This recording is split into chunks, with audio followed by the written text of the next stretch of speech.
குடிக்கிறீங்க பாய்கோ தொண்டலாம் எரிக்கிறா டேய் மகாயா நான் 10 மணி நேரம் போறா பாவிலே ஏதோ பச்சை எப்படி இருக்குது ஐயா சூப்பரா இருக்குது சாப்பிட்ட உடனே ஓயா இப்போ சொல்லு எவனை அடிக்கணும் எவனை ஒதுக்கணும்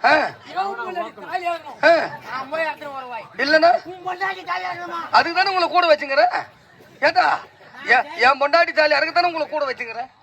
பாவிங்க ஏய் எப்பேற்பட்டதா இது செல்லம் கண்ணதாசங்கார கூடி